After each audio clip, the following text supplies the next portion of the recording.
तो आज हम लिटरेसी रेट के बारे में बात करेंगे। लिटरेसी रेट क्या होता है? लिटरेसी रेट का मतलब होता है कि जिस एरिया की टोटल जनसंख्या है, मतलब टोटल पॉपुलेशन है, उस पॉपुलेशन में कितनी जनसंख्या, कितनी पॉपुलेशन या कितने लोग पढ़ और लिख सकते हैं, उसको बोलते हैं literacy rate. Okay, literacy rate क्या हुआ? जिस एरिया की टोटल पॉपुलेशन है, उस टोटल पॉपुलेशन में से कितने लोग लिख और पढ़ सकते हैं, उनको हम बोलते हैं लिटरेसी रेट। भारत में लिटरेसी रेट 2011 की जनगणना के अनुसार, अगर मेल की लिटरेसी रेट देखें गूगल के अनुसार 82.14% है, और फीमेल की जो लिटरेसी रेट है वो है 65.46%। इसका मतलब आप देख सकते हो मेल और फीमेल में इतना गैप क्यों है। गैप कितना आ गया? 82.14% मेल लिटरेसी रेट है और फीमेल लिटरेसी रेट कितनी है? 65.46%। ये 2011 की जनगणना के अनुसार है, सेंसस। और इनका अगर गैप देखें, कितना परसेंटेज का गैप आएगा? 16.68% points more literate male than females. Male की ज़्यादा है 16.68% लिटरेसी रेट। मतलब क्या हो रहा है, इतना गैप क्यों आ रहा है? गैप किस कारण है, क्या कारण है? पहला कारण क्या है? रूरल में और अर्बन में डिफरेंस है। अर्बन एरिया वो होता है जहाँ पे सिटी में बिल्डिंग्स वगैरह होती हैं, सिटी एरिया होता है, वो होता है अर्बन एरिया। रूरल एरिया वो होता है जो गांव का एरिया होता है। अर्बन एरिया में क्या होता है कि एजुकेशन जो है वो ज़्यादा है, कोचिंग ज़्यादा है, लोग जितने भी गवर्नमेंट ऑफिसर हैं, प्राइवेट ऑफिसर हैं, या प्राइवेट कंपनीज हैं, गवर्नमेंट कंपनीज हैं, वो सारी कहाँ हैं? सिटी में हैं, अर्बन एरियाज में। तो लोग क्या करते हैं? माइग्रेशन करते हैं विलेज से, रूरल एरिया से अर्बन एरिया। तो अर्बन एरिया के अंदर जहाँ एजुकेशन ज़्यादा होगी वहाँ लोग ज़्यादा आते हैं और पढ़ाई करते हैं। बात भी सही है, जहाँ एजुकेशन ज़्यादा होगी लोग वहाँ आएंगे, जरूर आएंगे, और आना भी चाहिए। रूरल एरिया में अगर बात करें तो रूरल एरिया में क्या है? एजुकेशन जो है वो कम है, क्योंकि एजुकेशन वहाँ पे जो कोचिंग है या बोल सकते हैं स्कूल है, प्राइवेट स्कूल कम है, गवर्नमेंट स्कूल कम है। गांव के एरिया में, हमें गांव के एरिया में सबसे ज़्यादा प्राइवेट स्कूल लगाने चाहिए ताकि वहाँ पे एजुकेशन ज़्यादा से ज़्यादा पहुँच सके। अगर प्राइवेट नहीं लगा सके तो गवर्नमेंट में वो सारी फैसिलिटी देनी चाहिए जो एक प्राइवेट स्कूल में मिलती है, जिससे क्या होगा कि हम गांव तक एजुकेशन पहुंचा सकते हैं। अगर गांव तक एजुकेशन पहुंचानी है तो हमें घर घर एजुकेशन का मतलब और उसका उपयोग घर घर तक बताना होगा, पेरेंट्स को बताना होगा कि एजुकेशन का कितना उपयोग है। अब कुछ लोग क्या होते हैं, वो मानते हैं कि एजुकेशन का कोई उपयोग नहीं है। क्यों? कि अगर एजुकेशन की है किसी ने और उसने गवर्नमेंट जॉब नहीं ली, तो उनको ऐसा लगता है कि गवर्नमेंट जॉब नहीं ली तो इसने कुछ नहीं किया। ऐसी कोई बात नहीं। एजुकेशन की है तो अगर वो जिस फील्ड में जाना चाहता है, प्राइवेट कंपनी में जाना चाहता है, प्राइवेट बिजनेस करना चाहता है, खेती को और आगे बढ़ाना चाहता है, फार्मिंग करना चाहता है और शॉप आगे बढ़ाना चाहता है, बहुत सारे ऑप्शंस हैं जो वो कर सकता है, पर वो करता नहीं है या करती नहीं है, क्योंकि माहौल ही ऐसा बना दिया जाता है बच्चों के लिए कि गवर्नमेंट जॉब ही चाहिए। अब बच्चे के दिल में ये बिठा दिया जाता है कि गवर्नमेंट जॉब चाहिए। अरे 1000 सीट पे एक बच्चा लड़ रहा है, तो आप 1 या 2 साल तैयारी करें या 3 साल तैयारी करें, मैक्सिमम 4 साल तैयारी करें। उसके बाद आप देख ले आपसे हो रहा है तो ठीक है, नहीं हो रहा है तो आप दूसरा काम पकड़ें जिससे आपकी इनकम आए, आप और आगे एजुकेशन को बढ़ावा दे सकें, आप और पढ़ सकें और सीख सकें। सीखना मतलब वही अंदरूनी नॉलेज। अब आप देखिए, अगर गांव के अंदर सभी में नॉलेज का मतलब समझ आ जाए कि एजुकेशन का उपयोग कितना है, हमें क्यों करनी चाहिए एजुकेशन, तो कितना अच्छा होगा। आजकल रूरल एरिया में भी यही हो रहा है, जो जहाँ पे पढ़े लिखे कम हैं, जैसा इलाका है, मतलब ऐसा इलाका जहाँ पे पढ़े लिखे कम लोग हैं, वहाँ पे ऐसा ही हो रहा है कि पेरेंट्स बस यही चाह रहे हैं कि बस हमारी बच्ची बस यहाँ तक पढ़ लिख ले। मैं बच्ची की बात कर रहा हूँ, बच्चा भी ऐसे ही हो रहा है, लड़का भी, ये लड़की ऐसे यहाँ तक, लड़की या लड़का यहाँ तक पढ़ लिख ले, उसके बाद हम शादी कर देंगे बस। अरे भाई, उसको पढ़ाओ अच्छे से। अगर आपने उसको पैदा किया है, यहाँ पे लेके आए हो, तो उसको पूरा अच्छे से पढ़ाना है। पढ़ाने के बाद उसको अच्छी शिक्षा देनी है। आप भी अच्छी शिक्षा लो, पेरेंट्स को भी अच्छी शिक्षा लेनी चाहिए। अगर पेरेंट्स अच्छी शिक्षा लेगा तभी तो वो एजुकेशन समझ पाएगा ना कि हमारी बच्ची जो एजुकेशन कर रही है उस एजुकेशन का क्या उपयोग है हमारी ज़िंदगी में। अगर पेरेंट्स को ही नहीं पता होगा कि एजुकेशन का मतलब क्या है, तो क्या आप बताओ जो एजुकेशन बच्ची कर रही है उसका उपयोग पेरेंट्स के सामने कैसा होगा? एकदम बेकार होगा, एकदम जीरो होगा।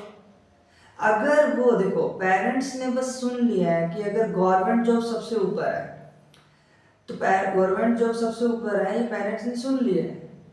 तो पेरेंट्स ने सुन लिया, तो अब वो बच्ची के ऊपर यही थोप रहे हैं कि अगर गवर्नमेंट जॉब नहीं लगी तो ये हमारे सामने कुछ नहीं है। क्यों? क्योंकि उनको ये नहीं पता कि एजुकेशन का मतलब क्या है। क्यों नहीं पता? क्योंकि उन्होंने कभी पढ़ाई नहीं की, पेरेंट्स ने कभी पढ़ाई नहीं की। अगर पेरेंट्स पढ़ाई किए होते, बचपन से पढ़ाई किया होता, तो क्या होता? वो बच्चा लाने से पहले सोचते कि हाँ, मुझे ज्ञान है तभी मैं बच्चा लेके आऊँ ताकि उसको मैं अच्छे से ज्ञान दे पाऊँ। अगर मैं बच्चा लेके आ रहा हूँ तो अब आ गया है, तो अब मुझे ज्ञान लेना चाहिए ताकि मैं बच्चे को अच्छा ज्ञान दे सकूं और उस एजुकेशन में बच्चा जो कर रहा है एजुकेशन या पढ़ाई कर रहा है उसमें आगे बढ़ा सकूं मैं। रूरल एरिया में ऐसे ही होता है, आप एक डिग्री ले ले, उसके बाद बस घर में ये रहता है, पड़ोस में ये रहता है कि लड़की की जल्दी से जल्दी शादी कर दो। अरे अगर जल्दी से जल्दी शादी करनी है तो ये कितनी गलत बात है। उसको बिना परखे, बिना सोचे समझे उसके साथ जोड़ दिया जाता है और वो पूरी जिंदगी जो है बर्तन साफ करती है, कपड़े धोती है उसके, पर वो पढ़ाई से बहुत दूर चली जाती है। इसलिए ये जेंडर गैप आया है, जेंडर गैप इसलिए आया है क्योंकि जो लड़के को मौका मिलता है वो लड़की को पूरा मौका नहीं मिलता है। आजकल जो दिख रहा है, लड़की को भी मौका मिल रहा है, बहुत कम मिल रहा है, उतना नहीं मिल रहा जितना लड़के को मिलना चाहिए। लड़की को जितना मिलना चाहिए उतना नहीं मिल रहा है, लड़के को तो मिल ही रहा है। लड़के जितना नहीं मिल रहा है जितना लड़की को मिलना चाहिए। अब देखो अर्बन एरिया में ठीक है, इक्वालिटी रेट सही चल रहा है, अपन कह सकते हैं, फिर भी कम ही है लड़कियों का। बट गांव में देखो आप, लड़कियों को और कम रेट है पढ़ाई के मामले में, लड़कों का ज़्यादा है। वहाँ से लोग लड़के आते हैं यहाँ शहरों में पढ़ने के लिए, पर लड़कियाँ बहुत कम आती है उस रेशो में जितने लड़के आते हैं गांव से सिटी पढ़ने। तो आप देख सकते हैं कि जो लड़कियां हैं वो बहुत ही कम पढ़ रही हैं। अब बस उनका यही रहता है, उनके बचपन में यही डाल दिया जाता है कि तुम्हें तो बस शादी करनी है और दूसरे घर जाना है। भाई दूसरे घर क्यों जाना है, मुझे समझ में नहीं आ रहा। जब आप पैदा कर रहे हो तो आपको पता होना चाहिए ना कि ये मेरी लड़की है, मेरी बेटी है, तो इसको मैं संभालूंगा। अब इसकी मर्जी है ये किसके साथ रहे या ना रहे, या अपने मम्मी पापा के साथ रहे पूरी जिंदगी, तो कोई दिक्कत है? कोई दिक्कत नहीं है। पर ये जो है ना, समाज ने ये बना रखा है कि लड़की अगर घर पे रह गई तो बहुत बड़ा बवाल हो जाएगा। ऐसा कुछ नहीं है, सब इक्वल है। यही हमें चीज़ हटानी है, क्योंकि लड़की को सबसे आज़ादी देनी है, आज़ादी देनी चाहिए, ताकि लड़की जो है वो पढ़ सके, लिख सके। क्योंकि अब देखो गैप कितना है, 16.68% ज़्यादा है लड़कों का, मेल लिटरेसी रेट ज़्यादा है। किसकी वजह से? इसी वजह से। देखो लड़का तो क्या है, 35-40 साल तक नौकरी की तैयारी करता है, और लड़कियां 25-26 तक होती है, 27 मैक्सिमम 28-29 तक, उसके बाद उसके हाथ पीले कर देते हैं। ये कौन सी बात है? ये तो फिर वही हो गया ना, भेदभाव। नहीं होना चाहिए भेदभाव। आप देखिए कितना बुरा हाल है लड़कियों के खातिर अगर बात करें तो, मतलब लड़की बड़ी नहीं होनी चाहिए। अरे लड़की की मर्जी है, वो कहीं जाए, कहीं काम करे, अपना पढ़ाई लिखाई करे, अपना आगे बढ़े, अपने आप को समझे। हम क्या करते हैं, हमें पता ही नहीं होता है कि हम जिंदगी में कैसे जी रहे हैं, हमें बिल्कुल पता नहीं होता। हमें ये तक पता नहीं होता हम हैं कौन, हमें ये तक पता नहीं होता है कि हमें बाहरी नॉलेज नहीं होती पूरी, हमें अंदरूनी नॉलेज नहीं होती पूरी। हम चले शादी करने, अरे शादी करने से पहले सोच तो लो कि तुम्हें बाहरी नॉलेज और अंदरूनी नॉलेज है क्या, संसार के बारे में कितना जानते हो आप, उसके बाद करना। संसार के बारे में आप जानते नहीं कुछ। लोग समझते हैं वो जैसे मतलब जो बूढ़े, मतलब ज्यादातर जो उम्र में बड़े होते हैं, उम्र में, वैसे नहीं, उम्र में बड़े होते हैं, उन्होंने आज तक किताब नहीं उठाई होती, ना उनको संसारिक नॉलेज है ना आत्म नॉलेज है, और दावा फुल है क्या कि हमें नॉलेज है, हमें तो एक्सपीरियंस है। एक्सपीरियंस कभी भी नॉलेज नहीं होती। एक्सपीरियंस तो ये भी हो सकता है कि आप सो रहे हो पूरी जिंदगी, एक्सपीरियंस ये भी हो सकता है एक ही कंपनी में जा रहे हो आ रहे हो, एक कंपनी में जा रहे हो आ रहे हो, बस ये भी तो एक्सपीरियंस है। इसमें क्या आप सीखे? कुछ नहीं। एक्सपीरियंस क्या है? कुछ नहीं है। आप पढ़ाई करो, नॉलेज लो, आप एक एक चीज़ को समझो, तब जाके समझ आएगी चीज़ें, ऐसे नहीं आती है। अब हम देखते हैं कि बच्चे जो हैं पढ़ ही नहीं रहे, बच्चों का ध्यान पढ़ाई में है ही नहीं। क्यों नहीं है? क्योंकि पेरेंट्स जो 18 घंटे अपने घर में रखते हैं बच्चे, बाकी 6 घंटे जो स्कूल में भेजते हैं, जो 18 घंटे घर में रखते हैं उन पे बच्चों पे ध्यान ही नहीं दिया जा रहा, बच्चे के पास पेरेंट्स बैठते ही नहीं है, क्योंकि जो पढ़ाई बच्चे को आ रही है या बच्चा कर रहा है पेरेंट्स को आती ही नहीं है पढ़ाई हो, क्योंकि पेरेंट्स ने कभी पढ़ी ही नहीं, जीरो है पेरेंट्स, पढ़ाई बिल्कुल नहीं आती। अब क्या करना चाहिए, जो बच्चे की पढ़ाई आ रही है पेरेंट्स को उनसे 4 गुना ज़्यादा मेहनत करनी चाहिए, ताकि वो उनसे आगे निकल जाए और उनको समझा सकें बच्चों को कि हाँ ये जो डाउट है आपको, फिजिक्स में ये डाउट आ रहा है, केमिस्ट्री में ये डाउट आ रहा है, साइंस में ये डाउट आ रहा है, हिस्ट्री ज्योग्राफी पॉलिटी में ये डाउट आ रहा है, उस डाउट को सॉल्व कर सके तो बच्चा खुश होगा कि हाँ मेरे पेरेंट्स भी मुझे ये सॉल्व करवाना सिखा रहा है। तो फिर आपको कहीं ट्यूशन भेजने की भी जरूरत नहीं होगी, कि आपको कहीं ना कहीं आपको नहीं आता, इसलिए तो आप ट्यूशन लगवा रहे हैं ना। ट्यूशन क्यों लगवा रहे हैं आप, क्योंकि आपको वो चीज़ नहीं आती। जब आपको वो चीज़ नहीं आती तो बच्चों के लिए आप ट्यूशन लगवाओगे, बच्चों को दूर भेजोगे, इसलिए बच्चे दूर चले जाते हैं, बच्चे दूर हो जाते हैं। पेरेंट्स ही अगर पढ़ना स्टार्ट कर दे तो कितना अच्छा होगा, बच्चे आपके पास रहेंगे, आप हर डाउट सॉल्व कर पाएंगे, नहीं कर पाएंगे।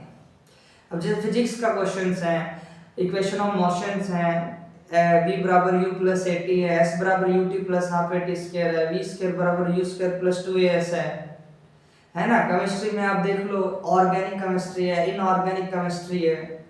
मैथमेटिक्स में आप देख लो डिफरेंशियल इक्वेशंस हैं, इंटीग्रेशन इक्वेशंस हैं, अंडरस्टूड। ये सारे इक्वेशंस अगर आएंगे तो बच्चे को कहीं भागने की जरूरत ही नहीं है। अब बच्चा पढ़ता ही नहीं है, बच्चा क्यों नहीं पढ़ता है, बच्चों को ये बता दिया गया है ठीक है पढ़ लो, ठीक है नहीं पढ़ना तो कोई दिक्कत नहीं मत पढ़ो, बस ये।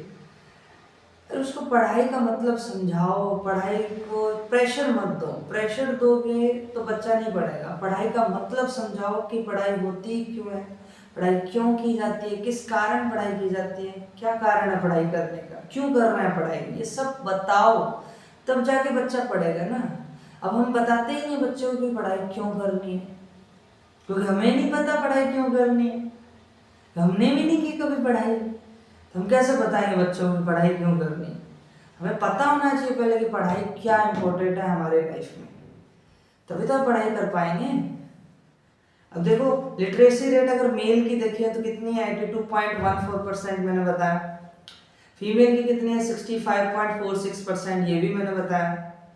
अगर अपन देखें इनरोलमेंट, अगर देखें 2014-15 में there were 93 girls for every 100 boys, plus 7 girls कहाँ गई at a primary level, 95 girls पर 100 boys at the middle class level. Middle class level में देखें तो 95 गर्ल्स है पर 100 बॉयज पे, 5 गर्ल्स कहाँ गई, एंड 91 गर्ल्स पर 100 boys at the secondary class level. Secondary class level पे देखें तो 91 गर्ल्स हैं पर 100 बॉयज पे, तो 9 गर्ल्स कहाँ गई, तो इतनी गर्ल्स कहाँ गायब हो रही है, वही भ्रूण हत्या, पता ही नहीं चल रहा कहाँ गई। हर साल में करोड़ों लड़कियां गायब हो जाती है, ये हम कोई बताने वाला भी नहीं है। हायर एजुकेशन की बात करें 2021-22 के अंदर there were 75 female faculty members for every 100 male faculty members, you know. मतलब हायर एजुकेशन में फैकल्टी अगर हम देखें, फैकल्टी टीचर की बात करें, टीचर मेंबर्स कितने हैं, टीचर मेंबर्स में अगर एजुकेशन लेवल में बात करें फीमेल और मेल लिटरेसी रेट में, तो 75 फीमेल फैकल्टी मेंबर्स हैं for every 100 male faculty members, तो बहुत कम है।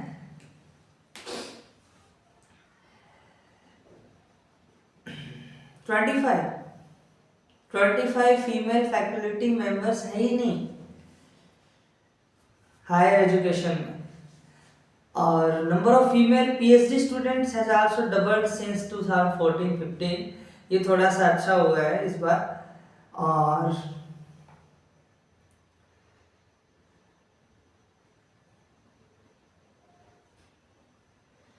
तो देख सकते हैं हायर एजुकेशंस में अगर बात करें फीमेल फैकल्टी मेंबर्स की, तो अगर 75 फीमेल फैकल्टी मेंबर्स पे 100 मेल फैकल्टी मेंबर्स हैं।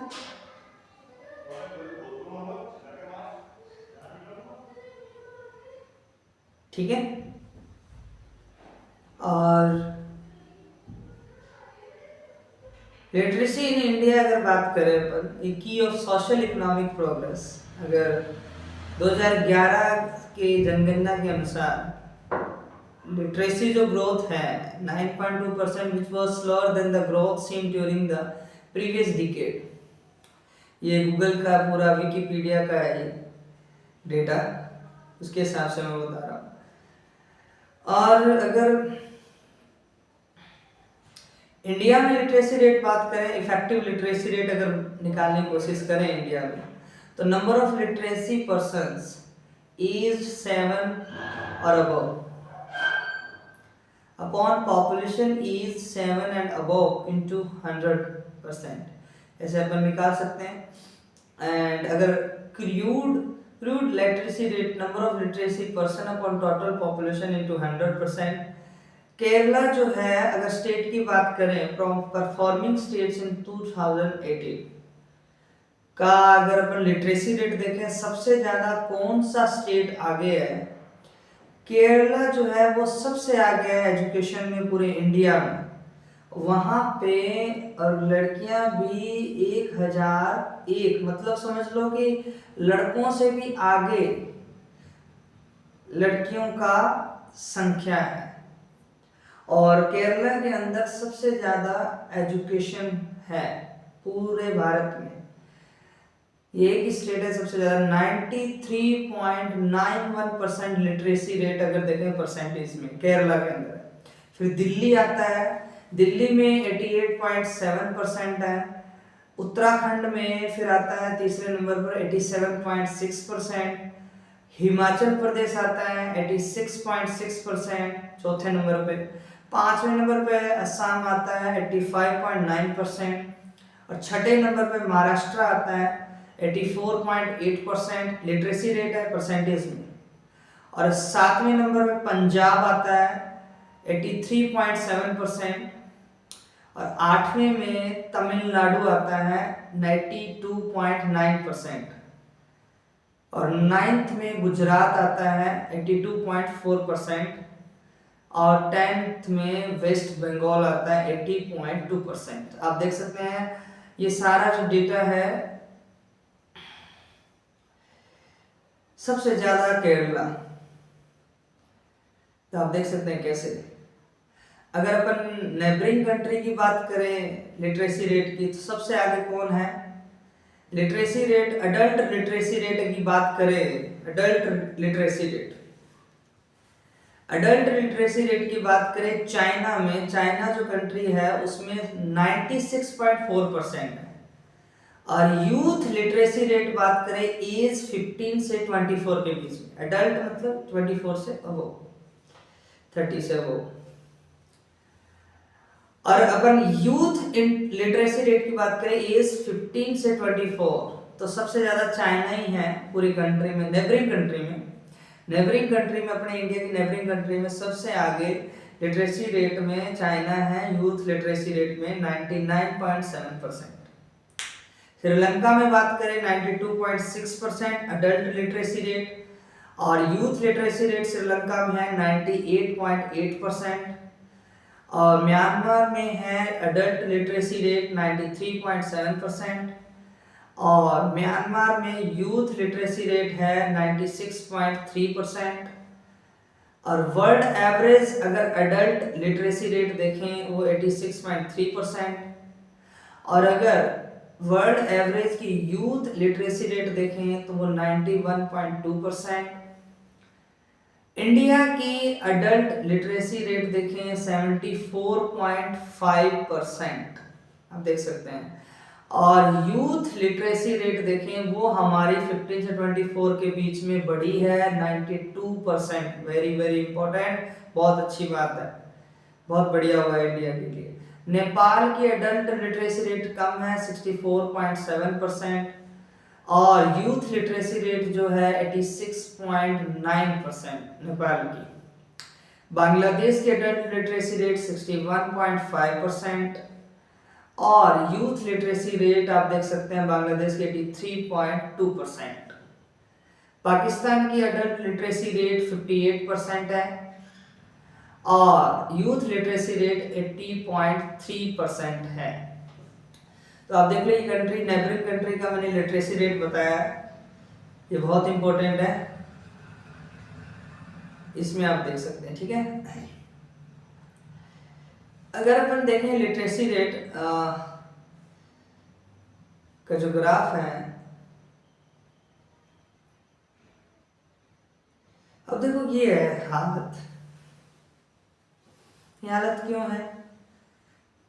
मतलब मैंने एक न्यूज़ देख रहा था तो शायद उसमें मैंने देखा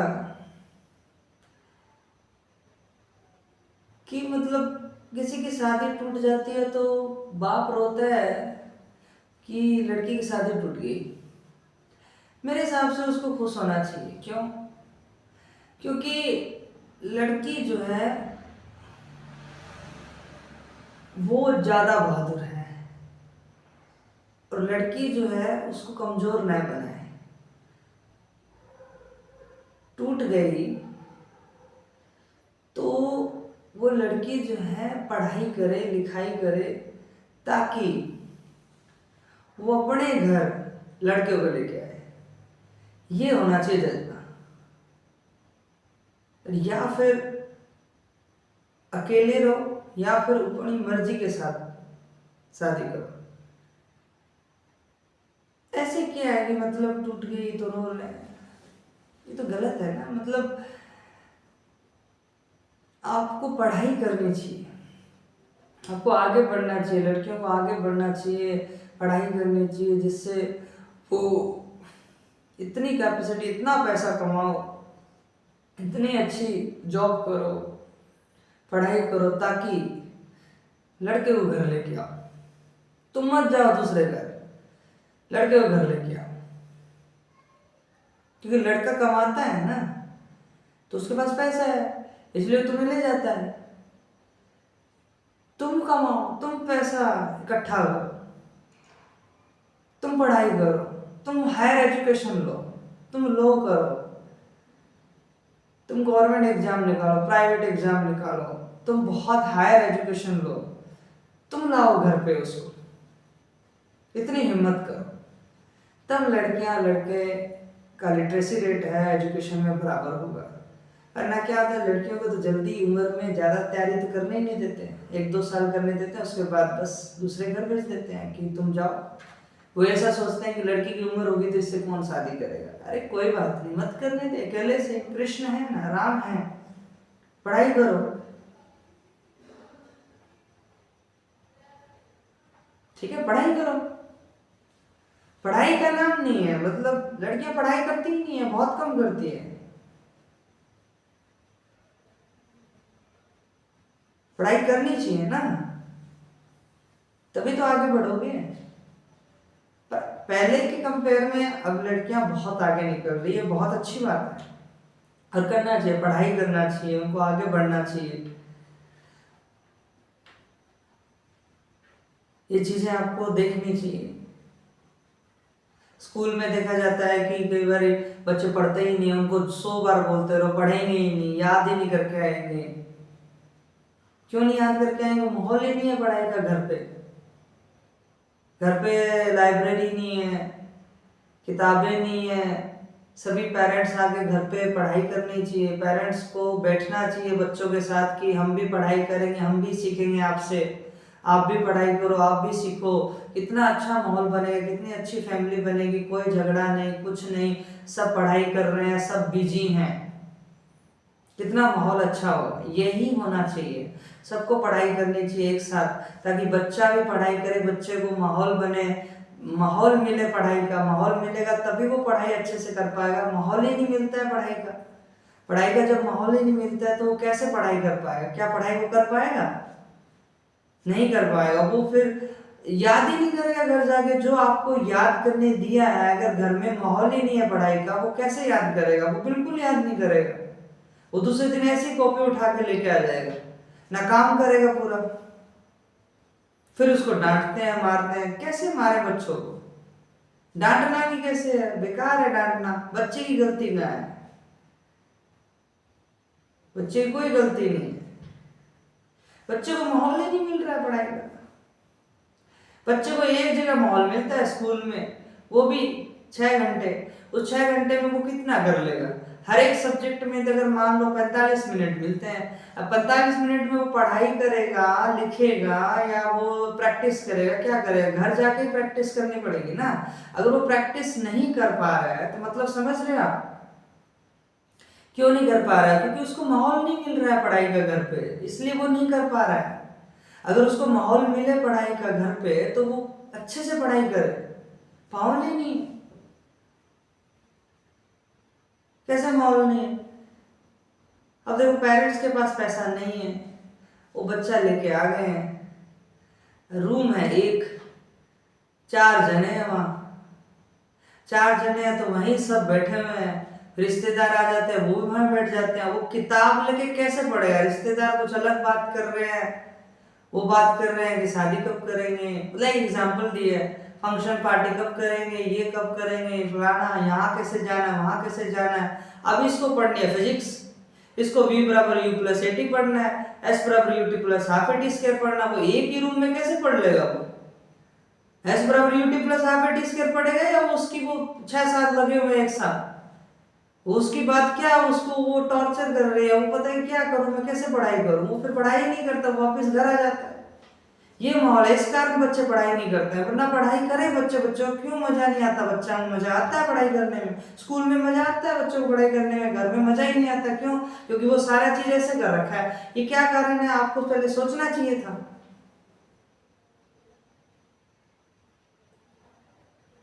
सोचना चाहिए था ना आपको पहले, एक अच्छा माहौल देना चाहिए था पढ़ाई का, एक अलग रूम देना चाहिए था पढ़ाई का, जिससे वो पढ़ाई कर सके। और उसमें जाके उनके पेरेंट्स को क्या करना चाहिए था? उनको जो पढ़ाई की जो क्वेरीज हैं, मतलब क्वेश्चंस नहीं आ रहे हैं, उनको सॉल्व करना चाहिए था। अब बोलते हैं कि पेरेंट्स को आता ही नहीं, आता नहीं है तो शुरुआत करो, अभी से पढ़ो। आप भी उनके साथ पढ़ो और ज्यादा पढ़ो, उनसे दुगना पढ़ो, ताकि रात को टाइम निकालो। सुबह अगर काम करते हो रात को टाइम निकालो, कम सो। अपने बच्चे के लिए इतना नहीं कर सकते, करो, ताकि आप पढ़ाई कर सकें। बच्चे पढ़ाई ही नहीं कर पा रहे हैं, नंबर नहीं आ रहे हैं बच्चों के। फिर नंबर नहीं आते, बच्चे को प्रेशर हो जाता है, टेंशन होती है। फिर पेरेंट्स बोलते हैं हमारे बच्चे को टेंशन होगी। टेंशन तो होगी ना, बच्चे को माहौल नहीं मिल रहा है। जो चीज बच्चे को पढ़ाई करने का मौका मिल रहा है, वो उसको क्वेश्चंस को कैसे सॉल्व करे। अब एक बात बताओ, फिजिक्स का क्वेश्चन है, मान लो v बराबर u प्लस ए टी। मैं बार बार इक्वेशन में मोशन ही ले रहा हूँ, कुछ और भी ले सकते हैं। फ्रीक्वेंसी ले लो, टाइम पीरियड ले लो, t बराबर 1/f ले लो, t बराबर 2 पाई रूट एल अपॉन जी ले लो। अब ये घर जाके पूछोगे मम्मी पापा से कि सर t बराबर 2 पाई रूट एल अपॉन जी कैसे आया, उनको पता ही नहीं है। उनको पढ़ना चाहिए ना, t बराबर 2 पाई रूट एल अपॉन जी कैसे आया, पढ़ना चाहिए उनको, ताकि बच्चे का क्वेश्चन सॉल्व कर सके। बच्चा डिप्रेशन में आ जाता है, कैसे, कहां से देखूं, कहां से पूछूं। एक तो फीस कम, एक रूम, वो जो फीस भर रहे हैं वो भी बहुत ही मेहनत करके भर रहे हैं, तो मतलब वो ही कम पड़ रही है। और ट्यूशन पढ़ाएंगे फिर, तो ट्यूशन पढ़ाएंगे तो और ज्यादा फीस लगी, वो कहां से लाएंगे। तो इसलिए बच्चा पैदा करने से पहले सोच लें कि आपके पास नॉलेज है, पैसा है, तभी लाए उसको, ताकि उसकी पूरी फैसिलिटी दो। आप लेके आए हो, उसको पूरी फैसिलिटी देने का हक आपका है, पूरी लाइफ जिंदगी देने का हक आपका है। अब क्यों नहीं दे पा रहे हैं, समझ में नहीं आ रहा है क्यों नहीं दे पा रहे। अगर लेके भी आ गए हैं, बच्चा आ भी गया, तो अब पढ़ाई करो, फुल पढ़ाई करो, इतना पैसा कमाओ ताकि उसको फैसिलिटी दो, एक अलग रूम दो, उसको फैसिलिटी अच्छा, आप पढ़ो, उसको पढ़ाई करवाओ। t बराबर 2 पाई रूट एल अपॉन जी तक पहुंचो, आप पढ़ाई करो, आप भी पढ़ाई करो। डिग्री लेने से नहीं होता कि डिग्री नहीं ली, हम कहीं स्कूल नहीं गए, अभी से पढ़ाई करो, किताबें पढ़ो, बच्चों से सीखो कि हाँ आप क्या पढ़ रहे हो, उससे हमें बताओ ताकि हम भी पढ़ाई कर सकें, आगे बढ़ सके, आपको आगे बढ़ा सकें। कितना अच्छा माहौल बनेगा घर में, पढ़ाई का माहौल बनेगा, फैमिली बहुत अच्छी चलेगी, आगे बढ़ेगी। जो पढ़ाई का नाम नहीं लेता उसको दूर हटाओ, उसे दूर बनाए रखो। जो पढ़ाई का नाम बिल्कुल नहीं लेता है ऐसे रिश्तेदारों को दूर रखो। कितनी अच्छी बात है। पर ये समझ वही है, गैप इसलिए आता है, लिटरेसी रेट का गैप क्यों आ रहा है? अब सोचो क्यों आ रहा है गैप? क्योंकि लड़के लंबे समय तक तैयारी करते हैं, लड़कियां कम समय तक तैयारी करती हैं। क्योंकि उनकी उम्र हो जाएगी तो वो शादी नहीं करेगा, वही प्रॉब्लम। लड़कों को तो मिल जाता है 40 को 22 की मिल जाती है, वो 40 का नौकरी लगा तो 22 की मिल गई। भेदभाव ये चल रहा है। और मेरे गुलामी क्यों करनी है किसी की? एक की गुलामी करो, श्री कृष्ण की। श्री कृष्ण मतलब मैं बोल रहा हूँ सत्य, सत्य की गुलामी करो बस। जो सही है उसकी गुलामी करो ना। सही कौन है? सत्य ही है बस, और कुछ गलत। इंसान कभी सही नहीं है, कमियां होगी उसमें। एक ही सही है जिसका नाम सत्य है, उसकी गुलामी करो बस। जिसका नाम आत्मज्ञान है, वेद बोल दो, भगवत गीता बोल दो, उपनिषद बोल दो, उनकी गुलामी करो बस। पढ़ाई की गुलामी करो, पढ़ाई को दोस्त बनाओ, किताबों को दोस्त बनाओ, यही काम आता है। अब ये कैसे काम आता है? तुम्हारा दुख, तुम्हारा डर, तुम्हारी ईर्ष्या, इसको मुक्त करवाना है, इससे मुक्त होना है आपको। तो ये पढ़ाई करोगे तभी इस चीज से मुक्त होगे ना। पढ़ाई नहीं करोगे तो इस चीज से मुक्त कैसे होगे? कहाँ मुक्त होगे बताओ? क्या आप मुक्त हो पाओगे इससे? अगर आपने पढ़ाई नहीं की, आपको कैसे पता होगा आपका डर कहाँ से आ रहा है? आपको कैसे पता होगा आपका गुस्सा कहाँ से आ रहा है? आपको कैसे पता होगा ये की चीज कहाँ से आ रही है? आपको ये खत्म करना पड़ेगा चीजें। अब बच्चों को डंडे मारने को, तो डंडे मारो बच्चों को स्कूल के अंदर, मतलब अभी वैसे इलीगल है, ये नहीं मारना चाहिए डंडे, थप्पड़ भी नहीं मारना चाहिए बच्चों को, डांटना भी नहीं चाहिए, प्यार से समझाओ। टीचर ही नहीं ऐसे, ऐसे टीचर ढूंढो। जो ऐसे टीचरों को भी बहुत अच्छे से ज्ञान लेना पड़ेगा। टीचर बहुत अच्छे से ज्ञान ले, आत्मज्ञान ले, अंदरूनी नॉलेज ले, बाहरी नॉलेज ले, तब बच्चों को पढ़ाए, उनको शिक्षा दें, ताकि वो ज्ञान से, बुद्धि से बच्चों को समझा सके, प्यार से, डांट से नहीं, प्यार से। बच्चा तभी समझेगा। बच्चे को डांट से समझाओगे प्रेशर ले लेता है, तो गलत बात है ना। तो डांट से नहीं समझाना है, ज्ञान से समझाना है। ज्ञान, ज्ञान तुम में होगा, टीचर में ज्ञान होगा तभी बच्चे को अच्छे से समझाएगा ना। टीचर में ज्ञान नहीं है तो बच्चों को कैसे समझाएगा? बच्चों को कभी नहीं समझाएगा, फिर उसको डांटेगा, मारेगा, ऐसे करने की कोशिश करेगा। ये तो गलत बात है ना, ये नहीं करना चाहिए। गवर्नमेंट ने ये चीज बंद कर दी है, ये अलाउ नहीं करते हैं कि बच्चों को डांटना मना है। ये सही बात की है गवर्नमेंट ने, बहुत अच्छी बात की है। मेरे को बहुत अच्छा लगी गवर्नमेंट ने ये बात कही कि बच्चों को कभी मत मारो, बच्चों को कभी डांटो नहीं, बच्चों को प्यार से समझाओ, प्यार से समझाओ, समझ जाता है बच्चा। बच्चों को अगर प्यार से समझाओगे तो बहुत अच्छे से समझ जाता है, बहुत अच्छे से समझ जाता है। मैंने समझाया है और समझते हैं। ऐसे अच्छे अच्छे बच्चे जो है, मतलब मैं क्या बताऊं, बहुत अच्छे अच्छे बच्चे जो मतलब इतने बिल्कुल नहीं पढ़ते थे, उनको प्यार से समझाया, वो इतने अच्छे से समझ गए, क्या बताऊं, वो टॉपर बन गए। मतलब इतना मजा आ रहा है, मतलब पढ़ाई पढ़ रहे हैं बच्चे, मस्त मजा आ रहा है सर का, बहुत मजा आ रहा है सर। क्यों मजा आ रहा है? क्योंकि उनको प्यार चाहिए बस। बच्चों को प्यार चाहिए, बच्चों को डांट नहीं चाहिए, बच्चों को गुस्सा नहीं चाहिए, बच्चों को प्यार चाहिए। बच्चों को प्यार दो, बच्चों को प्यार दोगे, प्रेम दोगे, पढ़ाई दोगे, प्रेम से बताओगे, प्रेम से पढ़ाई बताओगे, प्रेम से फिजिक्स पढ़ाओ, प्रेम से केमिस्ट्री, प्रेम से मैथ्स, प्रेम से साइंस पढ़ाओ, history, geography, polity, Hindi, English, प्रेम से बताओ, तो बच्चा इतना अच्छे से समझता है, मैं क्या बताऊँ, बहुत आगे जाता है बच्चा, वो बहुत आगे जाता है। और ये मेरे को गवर्नमेंट का बहुत अच्छा रूल लगा कि उन्होंने हमें ये बताया कि बच्चों को बहुत अच्छे से प्यार से समझाने से बच्चा समझ जाता है। ये बहुत अच्छी बात है गवर्नमेंट की, मुझे बहुत अच्छा लगा ये। रूल होना चाहिए, ऐसा रूल होना चाहिए कि बच्चों को प्यार से समझाओ, बच्चा समझ जाता है। माहौल दो ना, अच्छे से टाइम लगाओ बच्चों पे, बच्चा जो है पढ़ाई करे, उसको समझाओ अपने तरीके से, उसके तरीके से समझाओ, वो कैसा समझना चाहता है, खेल के समझना तो खेल के समझाओ, वो ड्राइंग से समझना चाहता है ड्राइंग से समझाओ, वो डायग्राम से समझना चाहता है डायग्राम से समझाओ। तो ये कब समझा पाओगे आप?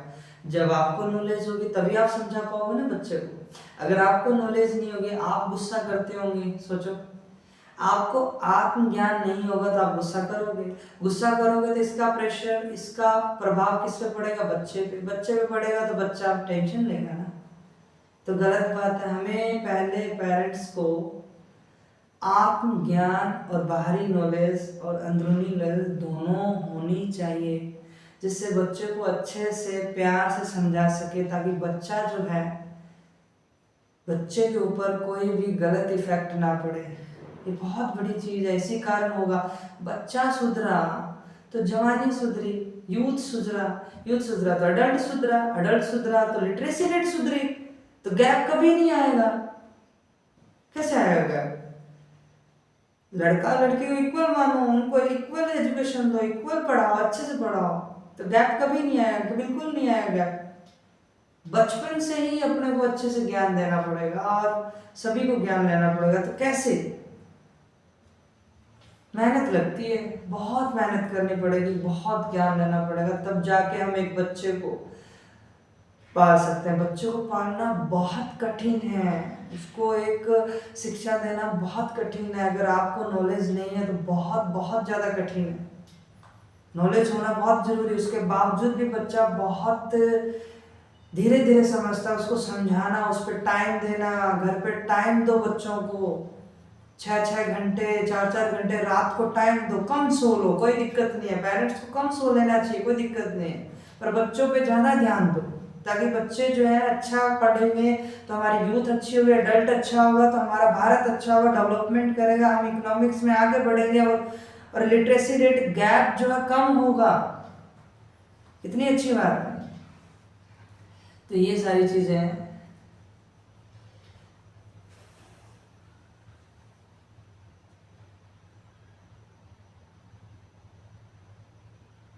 राजस्थान की अगर बात करें अपन, although decadal rise from 2001 to 2011 was only 6.7%, 60.4% in 2001 to 67.7% in 2011.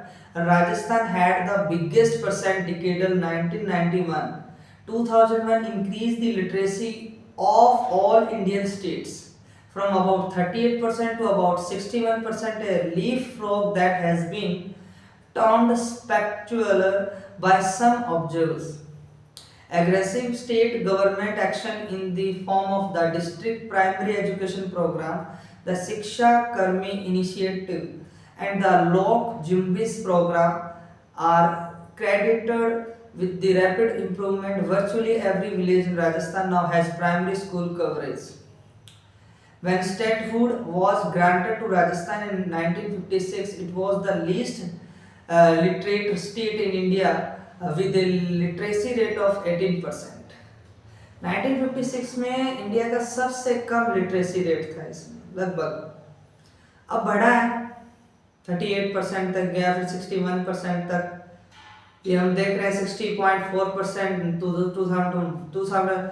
2001 में 64.4% था लिटरेसी रेट राजस्थान में, इंडिया। और 2011 की जनगणना के अनुसार देखें, सेंसस के अनुसार देखें, तो 67.7% रहा है राजस्थान का लिटरेसी रेट, इंडिया के कंपैरिजन में अगर बात करें तो लगभग 5वें-6वें पे लिटरेसी रेट आया है। और अब देख सकते हैं बढ़ा है, तो लिटरेसी रेट बढ़ा है। तो क्यों बढ़ा है? क्योंकि राजस्थान के हर एक गांव में स्कूल, प्राइमरी स्कूल को खोला गया, कवरेज किया गया लगभग। तो लगभग अगर कवरेज किया गया तो उसको बढ़ाने का जिम्मा है गांव के लोगों का, ताकि वो समझें, वो भी पढ़ाई करें और अपने बच्चे को आगे बढ़ाएं, और पढ़ाई करने के साथ साथ वो भी सीखें और बच्चे को भी सिखाएं। तो इससे क्या होगा कि जो गांव के अंदर स्कूल है ना गवर्नमेंट, वही काफ़ी है कि आपको एजुकेशन बहुत ज़्यादा दे दें, क्योंकि वहाँ पे जो टीचर आते हैं बहुत बढ़िया आते हैं और पढ़े लिखे आते हैं गवर्नमेंट स्कूल में। तो इससे क्या होगा कि अगर पेरेंट्स साथ देगा, गांव के लोग साथ देंगे, तो उससे क्या होगा कि आपकी जो एजुकेशन है गांव के अंदर, राजस्थान में और कहीं गांव के अंदर बहुत तेज़ी से बढ़ेगी, बहुत ज़्यादा से बढ़ेगी ये सारी चीज़ें। और सर्व शिक्षा अभियान चला रखा है Hindi. Total literacy champions was launched in 2001 to ensure that all children in 6 to 14 year age group attend school and complete 8 years of schooling by 2010। मतलब 6 से 14 ईयर्स तक एज के ग्रुप को स्कूल अटेंड करवाना ही है पक्का। An important component of the scheme is the Education Guarantee Scheme, an alternative and initiative education meant primarily for children in areas with no formal school within 1 kilometer (0.62 mile) radius. The centrally sponsored district primary education program, launched in 1994, had opened more than 160,000 new schools by 2005, including almost 84,000 alternative schools। This is a, अब ये सारी चीज़ें हैं मैंने आपको दिखाई, मतलब बताई। तो आप देख सकते हैं क्यों हमारा गैप बढ़ रहा है, इसी कारण गैप बढ़ रहा है। हमें देखना चाहिए। अभी आप देखो कि अभी जो बच्चे हैं, जैसे फुटपाथ पे बंद देखते हैं बच्चे, इन बच्चों का क्या कसूर है? बच्चों को कोई कसूर नहीं है, सारा इनके पेरेंट्स का कसूर है। उन्होंने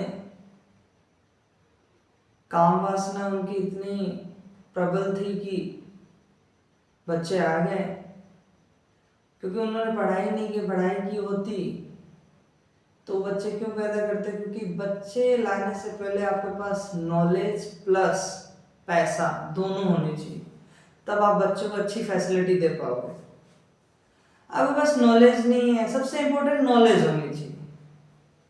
अब बस नॉलेज नहीं है, पैसा नहीं है, आप लेके आए हैं, वो बच्चा घूम रहे हैं, इधर उधर फिर रहे हैं बेचारे, वो मांगने आते हैं, कभी कभी देखते हैं।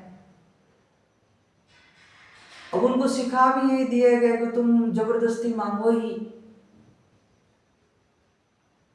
पढ़ाई का कुछ नहीं है। उनके माँ बाप को पढ़ना चाहिए था, उनको नॉलेज मिलनी चाहिए थी,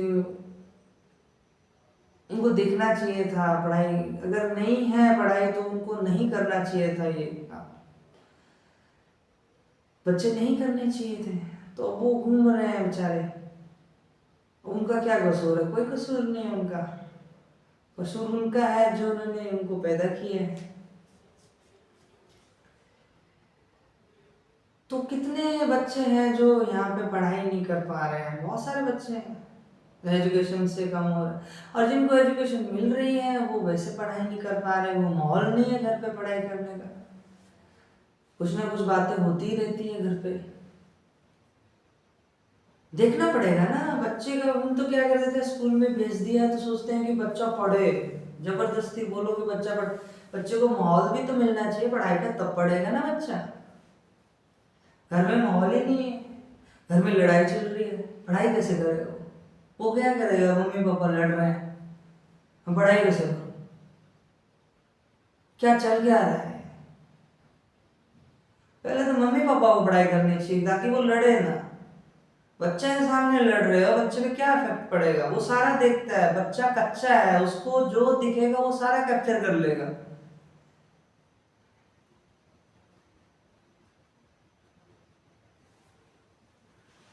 पर ये बात समझ ही नहीं आती, पता नहीं क्यों।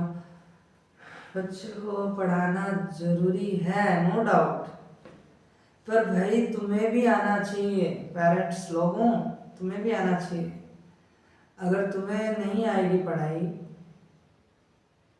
बहुत सारे पेरेंट्स अच्छे भी हैं जिन्होंने पढ़ाई की अपने बच्चों के लिए, फुल पढ़ाई करते हैं, वो बैठते हैं 6 घंटे उनके साथ, उनके पेरेंट्स के लिए बहुत अच्छी बात है, वो अच्छा कर रहे हैं। पर सभी पेरेंट्स को करना चाहिए मेरे हिसाब से। उनको अपने बच्चों के लिए पढ़ाई करनी चाहिए, खुद पढ़ना चाहिए, ताकि वो घर पे उनको पढ़ा सके और अच्छा कर सके, माहौल दे सके पढ़ाई का। वो उन लोगों से दूर कर सके जो लोग पढ़ाई के करीब नहीं आते हैं पर उनको दूर भगाना चाहते हैं, बच्चों को दूर लेके जाना चाहते हैं पढ़ाई से, उनको वो दूर कर सके पेरेंट्स। अब क्या होता है, घर में मान लो रिश्तेदार, एग्जाम्पल लेते हैं, रिश्तेदार, अब उनकी दोस्ती पेरेंट्स की रिश्तेदार के साथ पक्की है, पर रिश्तेदार कैसा है, रिश्तेदार ऐसा है कि वो बच्चे उन पेरेंट्स के बच्चों को पढ़कर सामने देखना ही नहीं चाहते हैं। तो वो उनको बातों में लगाना चाहते हैं, तो पेरेंट्स उसमें वहाँ पे कुछ नहीं बोलते। क्यों? कि अगर कुछ बोलोगे तो उनकी दोस्ती टूट जाएगी। अरे दोस्ती के भाड़ में, ऐसी काहे की दोस्ती जो आपके बच्चे की एजुकेशन को दाम पे लगा रही है। ऐसे लोगों को दूर रखो।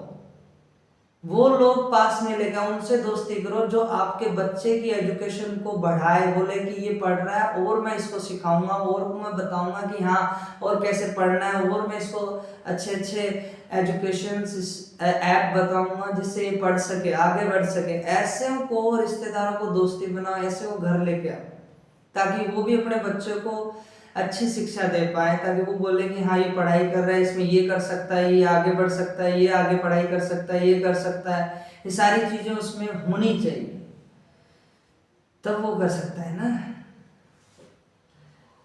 ये सारी चीजें।